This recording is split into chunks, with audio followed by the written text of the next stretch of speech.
Este es el espacio de la Red Nacional de Veedurías de Colombia, RedVer, y los comités cívicos contra la corrupción en todo el país.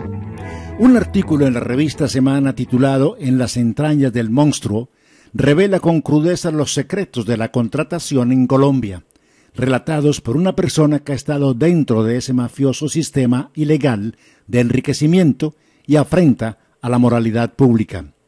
Y uno se queda aterrado de ver reiterado lo que todos sabemos desde hace mucho tiempo. Los contratistas han logrado arrodillar a los políticos, pero en ese siniestro negocio todos ganan. Los únicos perdedores son los ciudadanos, los que se dejan engatusar por las promesas ya vendidas de los políticos que nunca se cumplirán. Dice el narrador del artículo que hay corruptos buenos y corruptos malos. Los primeros son los que contratan obras para lavar dinero y las terminan, y los corruptos buenos son los que intentan ser honrados, piden un anticipo para hacer empresa, se lo gastan y no terminan las obras. Cierro la cita. Por eso, en las campañas políticas en Risaralda hay actividades como una citada por Sami Merek y Juan Carlos Rivera, a la que solo fueron como activistas de los contratistas que pagan 500.000 pesos mensuales durante la campaña. Y de esos sí vemos continuamente en todas las manifestaciones de los candidatos, porque como dice el artículo de Semana, es durante la campaña cuando se hacen los compromisos en los que el candidato queda empeñado a entregar contratos solo a los que le dieron dinero o le prometieron votos. Cito: por cada 100 millones de pesos aportados a una campaña, el ganador debe devolver contratos por 1.000 millones de pesos. Cierro la cita. Hay que decir que la corrupción en la contratación es la clave del desastroso sistema político en el cual nos desenvolvemos en este país. Los contratistas compran a los candidatos y los someten a burlarse de las normas y a poner en peligro el desarrollo de los pueblos y la política nacional. A ningún contratista le importa un pueblo pobre, pero si se mueve entre los contratos de infraestructura y movilidad, entonces sí. Los resultados los hemos visto. Los puentes se caen. Las carreteras nunca terminan de construirse, especialmente en las regiones como la nuestra. Hay edificios que son verdaderos elefantes blancos en todo el país. ¿Y sabe qué es lo más triste? Es más la gente que quiere entrar en esos proyectos delictivos que los que levantamos la voz para denunciarlos. Recomiendo leer con mucha atención el artículo de la revista Semana titulado En las entrañas del monstruo y después piensen cómo van a votar. Y ahora las preguntas del domingo que como siempre se quedarán sin respuesta, porque están arropadas por el silencio cómplice de los delincuentes. Aquí vamos. 1. ¿Será que alguien nos puede decir dónde quedó la plata de la venta de Isagen, empresa de energía de Pereira, Telefónica de Pereira? Los que las vendieron siguen en la política. 2.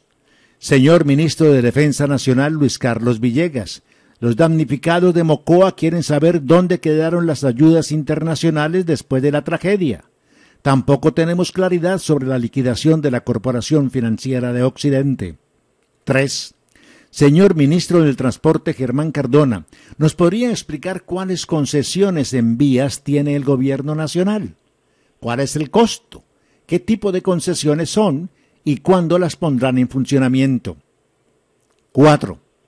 ¿Cuántos corruptos ha saludado usted hoy? 5. ¿Quién nos puede explicar cómo la política se convirtió en un mercado de mercenarios sin ideología ninguna? Un día están en un lado, al día siguiente están en el otro. ¿Será un mercado de oferta y demanda? 6. ¿Cuáles son los candidatos que están cruzando la línea de la ilegalidad en Risaralda, utilizando a los contratistas que le dan dinero y votos en las manifestaciones públicas? 7. Sami Merek ha sido calificado como el peor senador de la República. ¿Por qué quieren algunos que vuelva al Congreso? Lo que no sirve, se desecha. 8. Cuando se habla de una causa común, el político se aprovecha para vacunar perros y gatos con el fin de comprar, entre comillas, votos. Ocurrió en Dos Quebradas. 9. Según la revista Semana, cada senador tiene por lo menos 2 gobernaciones. ¿Sami Merek es el dueño de la Risaralda? 10. ¿A quién le pagan los perdedores en elecciones las ayudas en dinero recibidas durante la campaña? 11. Ya sabemos por qué es tan fácil vender empresas de aguas a un privado. Porque, según la revista Semana, el interventor no va a romper para revisar un tubo. Ojo, aguas y aguas. 12. Si ya salió el destituido director de la Carder, ¿por qué no han nombrado su reemplazo? ¿Quién o quiénes son los verdaderos dueños de la Carder? 13. ¿Por qué no progresan las denuncias penales contra la corrupción en la Carder? 14. ¿Cuántos políticos en Risaralda han leído y entendido la ley 1864? Porque se la están pasando por la faja. 15. Hay asolapados en la administración municipal de Pereira y todos relacionados con la corrupción. ¿Cuándo los funcionarios públicos buenos van a comenzar a denunciar los delitos que ve cometer todos los días? Estamos en medio de una campaña electoral donde se juega el futuro del pueblo colombiano, el suyo, el de sus hijos y nietos, y mientras usted recibe la presión de los candidatos, ellos están negociando con sus ilusiones y esperanzas. No venda su voto, por favor. Vamos a cambiarlos a todos, pero no votemos por los mismos, que ya nos tienen vendidos a los contratistas. Esta es mi opinión. ¿Cuál es la suya? Yo soy William Restrepo. Muchas gracias.